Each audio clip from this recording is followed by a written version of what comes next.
सबका साथ सबका विकास, सभी को एक साथ नमस्कार। अर्चन ट्यूटर अध्ययन साहित्य में आप सभी का मैं स्वागत करती हूँ। आज हम पढ़ेंगे कमलेश्वर जी द्वारा लिखित उपन्यास कितने पाकिस्तान, जो जिसको 2003 में एक साहित्य अकादमी पुरस्कार से सम्मानित किया गया। यह जो उपन्यास है वह हिंदुस्तान और पाकिस्तान के विभाजन पर लिखा गया उपन्यास माना जाता है, और यह इनके ऊपर यह जो असर पड़ा है वो उस असर को जो इसका परिणाम हुआ है उसको दर्शाने की कोशिश यहाँ कमलेश्वर जी ने की है। आइए बढ़ते हैं इतने पाकिस्तान की तरफ। कितना लंबा सफ़र है और यह भी समझ नहीं आता कि यह पाकिस्तान बार बार आने क्यों आ रहा है। सलीमा, मैंने कुछ बिगाड़ा तो नहीं तेरा, तब तूने क्यों अपने को बिगाड़ लिया। तू हंसती है पर मैं जानता हूँ तेरी इस हंसी में जहर मुझे तीर है। यह मेहंदी के फूल नहीं सलीमा, जो सिर्फ हवा के साथ महकते हैं। हवा, हंसी आती है इस हवा को सोचकर। तूने ही तो कहा था कि मुझे हवा लग गई है। याद है उन दिनों की? मुझे सब याद है। औरतें कुछ नहीं भूलती, सिर्फ जाहिर करती हैं कि भूल गई। वे ऐसा न करे तो जीना मुश्किल हो जाए। तुम्हें औरत या सलीमा कहते मुझे अटपटा लगता है। बन्नो कहने को दिल करता है, वही बन्नो जो मेहंदी के फूल की खुशबू मिली रहती थी।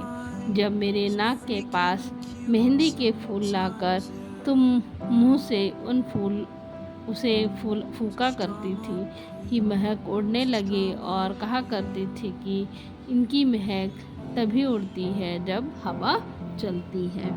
सच पूछो तो वही हवा लग गई, वही हवा बन्नो।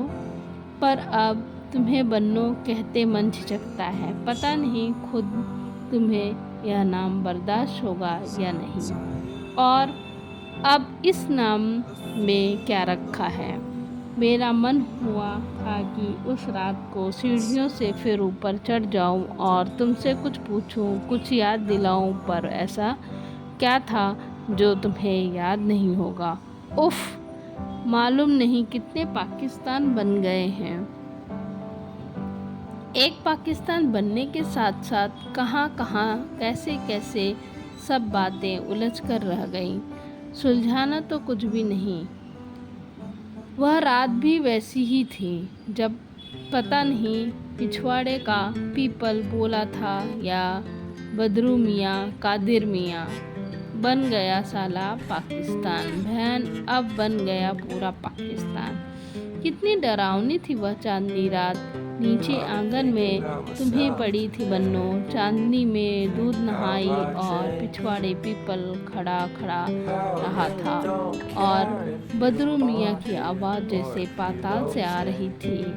कादिर मियाँ बन गया साला पाकिस्तान। दोस्त, इस लंबे सफ़र के 3 पड़ाव हैं। पहला, जब मुझे बन्नों के मेहंदी के फूल की हवा लग गई थी। दूसरा, जब चांदनी रात ने मैंने पहली बार बन्नों को नंगा देखा था। और तीसरा, जब उसने कमरे की चौखट पर बन्नों हाथ रख के खड़ी थी और पूछ रही थी, और कोई है? हाँ था, कोई और भी था। कोई?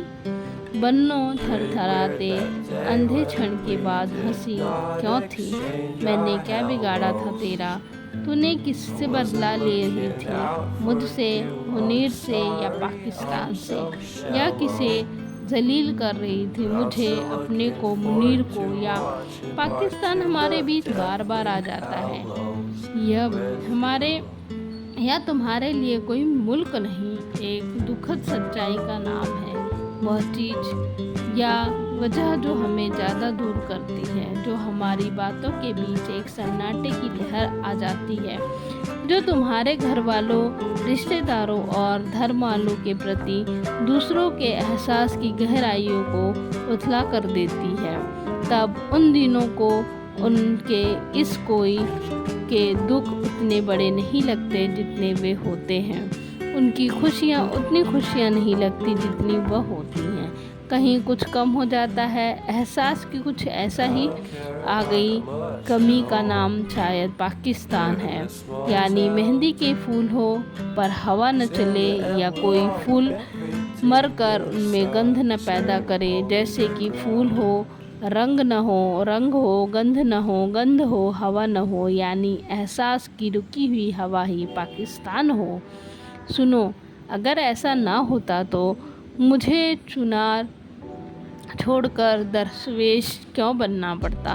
वही चुनार जहाँ मेहंदी फूलती थी मिशन स्कूल के अहाते के पास, जहाँ से हम गंगा घाट के पीपल तले आते थे और राजा भरधरी के किले की टूटी दीवारों पर बैठकर इमलियाँ खाया करते थे। वह शाम मुझे अच्छी तरह याद है जब कंपाउंडर जमीन अली के आकर दादा से कहा था, और तो कुछ नहीं है पर लोग मानेंगे नहीं, मंगल को कुछ दिनों के लिए बाज़ार भेज दीजिए, यहाँ रहेगा तो बन्नों वाली बात बार बार उड़ेगी। शादी तो नहीं हो पाएगी पर दंगा हो जाएगा।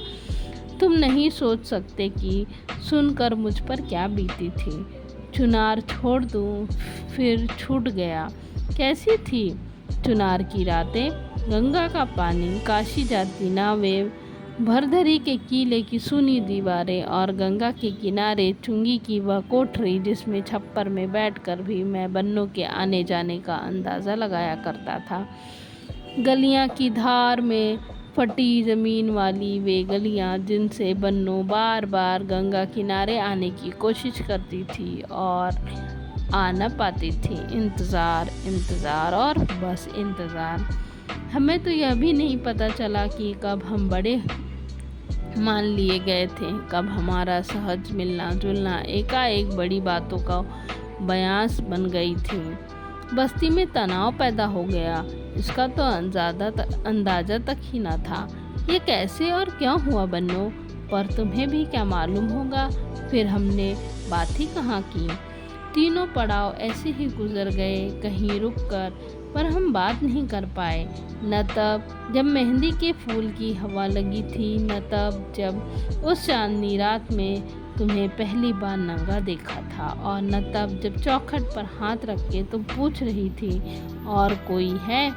मेहंदी के फूल, चुनार, मेरा घर, तुम्हारा घर, मेरे घर से गुजरती थी ईंटों वाली गली जो शहर बंजारों को जाती थी, जो गंगा के किनारे किनारे चलकर भरथी महाराज के किले में बड़े फाटक तक पहुंचती थी, जहां से सड़क किले की ओर मुड़ती थी। वहीं थी चुंगी गंगा घाट पर लगने वाली नाव से उतरे सामान पर महसूल लगता था। मछली, केकड़ा, कछुए आते थे। मौसम के उस पार से आम भी आते थे। चुंगी वाले मुंशी जी दिन भर राम नाम जपते और महसूल के बदले में दिन लेते रहते। वे दिन में 10 बार पीपल तले के महादेव को गंगा जल चढ़ाते थे और छप्पर पर बैठकर 3-4 लड़कों को पढ़ाया करते थे। चुंगी के पास कोहनी जैसा मोड़ था। बाईं तरफ खंजरों की सड़क के लिए किले को जाती थी। दाईं तरफ से आकर जो सड़क मिलती थी वह कच्ची थी। उस कच्ची सड़क पर गलियों में रास्ते बन गए थे, जिनका पानी गंगा घाट के रेत में सूखता रहता। इसी कच्ची सड़क पर कई गलियां नालियों के साथ साथ उतरती थी। बहते पानी में कटी फटी गलियां यही बन्नों की गलियां थीं। जहाँ बन्नों की गलियां ख़त्म होती थी, वहाँ से पथरीली सड़क मिशन स्कूल तक जाती थी, जो अंग्रेज़ों की पुरानी कोठरी थी। यहीं पर थी मेहंदी की बाड़ और धतूरे का मैदान। इस धतूरे के मैदान ने मुझे बड़ा दुख दिया। जब बस्ती में मुझे और बन्नों को लेकर तनाव पैदा हो गया था, तो एक बार बन्नों जैसे तैसे चुंगी तक आई और बोली थी, मौलवी साहब के साथ वाले अगर ज़्यादा बदमाशी देंगे मंगल, तो मैं धतूरा खाकर सो जाऊंगी। तुम शहर छोड़कर मत जाना। तुमने शहर छोड़ा तो गंगा जी यहाँ है, सोच लेना। ज़्यादा बात नहीं हो पाई थी, वह चली गई थी। मैं कुछ बात ही नहीं कर पाया कि मेरे घर में क्या कोहराम मचा हुआ है, कि कैसे रोज़ बंजार में दादाजी को वे लोग धमकी देकर रहते थे जिन्हें वे पहचानते तक नहीं थे। सभी को डर था कि कहीं किसी दिन मेरी हत्या न कर दी जाए या रात बिरात कहीं मुसलमान घर में न घुस पड़े। पाकिस्तान तो बन चुका था बन्नो, उसके बाद भी तुम्हारे अब्बा भरधरी नामा लिख रहे थे। माताजी पीछे तप में निप्र बना, अब निप्र में बनूं फ़कीर। आखिर वक्त फौवत के हर होंगे दिलगीर। तेरी अपनी खल्फ सुपुद्र करी, उसके सिर पर सर गरदार किया। बर्बाद सब सल्तनत करी, बन जोगी मुल्क वीरान किया। लोग कहते थे ड्रिल मास्टर का दिमाग बिगड़ गया है जो भरधरी नामा लिख रहे थे। यह तुरक नहीं है, यही का कोई काची कहरा है। तभी हमें पता चला था कि मुसलमान वही है जो ईरानी तुरानी है। यहाँ का मुसलमान भी मुसलमान नहीं है। ड्रिल मास्टर साहब को सबने अलग अलग सा कर दिया था, पर उन्हीं की बन्नों की बात लेकर सब खड़े हो गए थे, जैसे वो ज़्यादा बड़े सरपस्त थे। तुम्हें नहीं मालूम, पर मुझे मालूम है बन्नो, ड्रिल मास्टर ने कुछ भी नहीं कहा था इसके सिवा कि जो मौलवी साहब और बाकी लोग ठीक समझे वही ठीक होगा। वे खुद कुछ नहीं सोच पा रहे थे। एक दिन छिपकर आए थे और दादाजी के पास रो पड़े।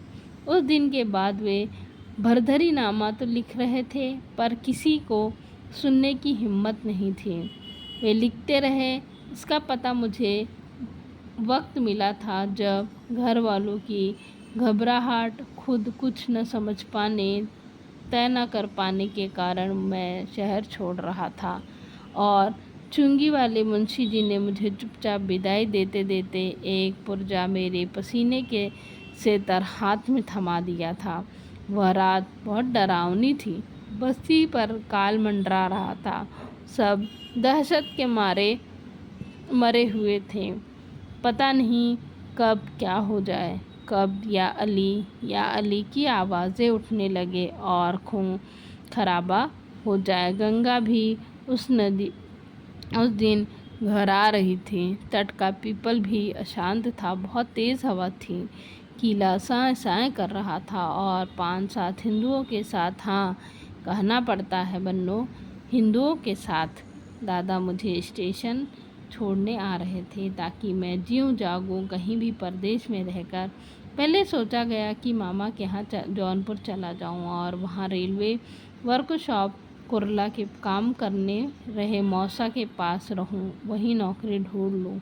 कैसी थी वह रात बन्नो, और कितना बेइज्जत होकर मैं निकल रहा था। दिमाग में हजारों हथौड़े बज रहे थे। एक मन करता था कि लौट पड़ूँ, घर से गड़ासा उठा लूँ और तुम्हारे उन मुसलमानों पर टूट पड़ूँ। खून की होली खेलकर तुम्हें जीत लूँ और न जीत पाऊँ तो तुम्हें भी मारकर गंगा में समाधि ले लूँ।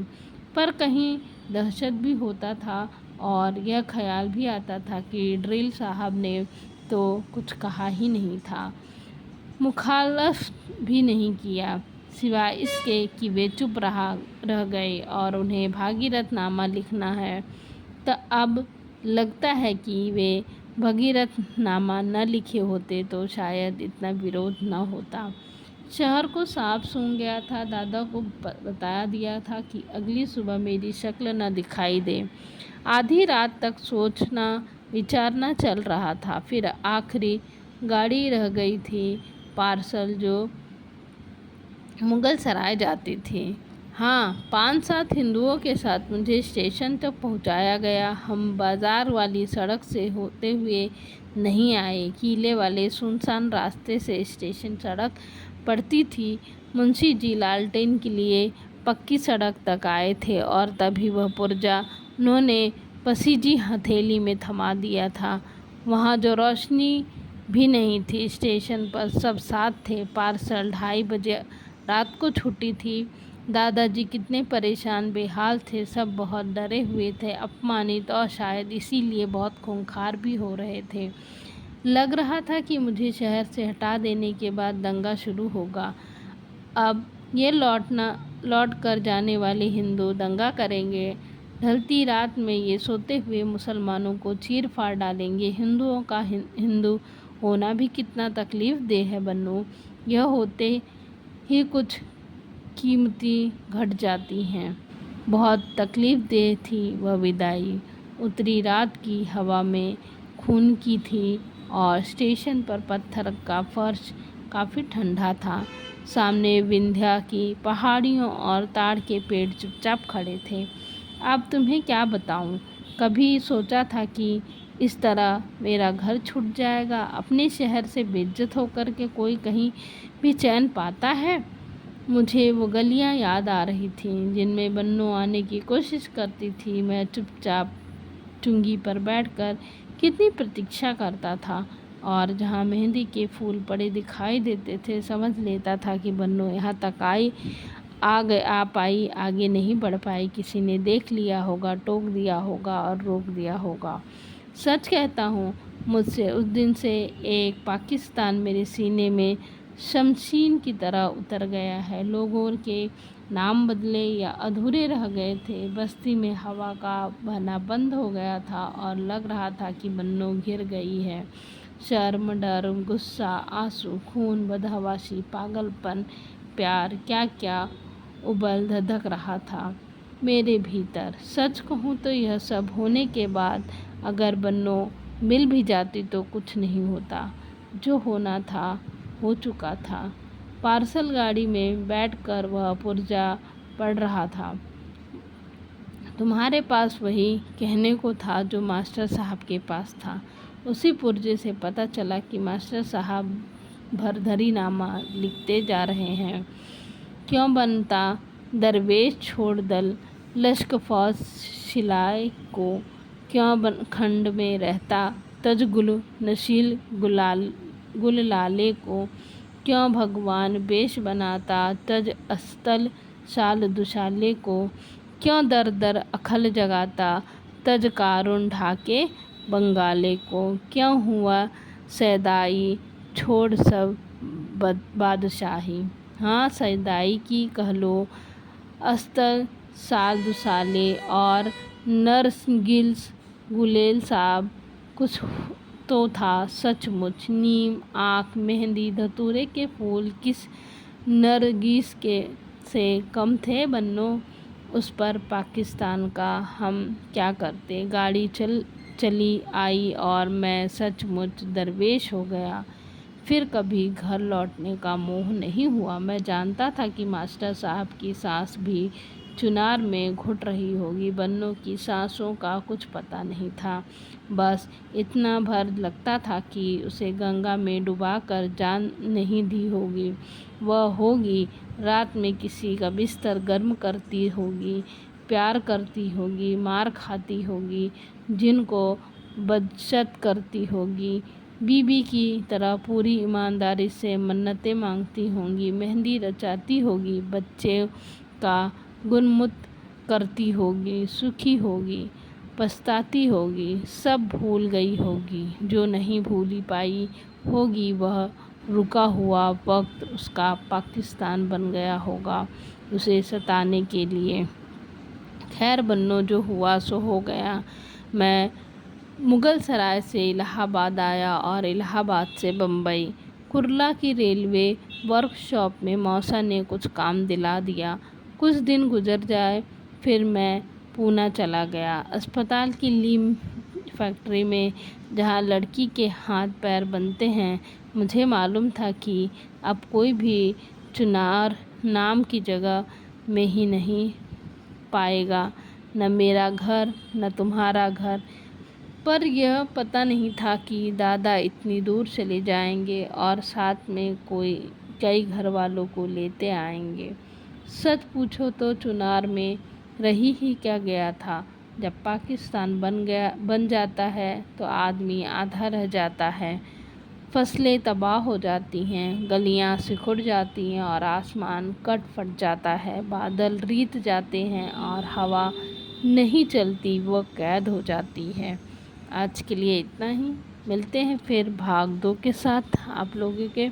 अगर आप लोग को अच्छा लगा हो तो चैनल को लाइक, सब्सक्राइब और शेयर अवश्य करें। मिलते हैं फिर। धन्यवाद।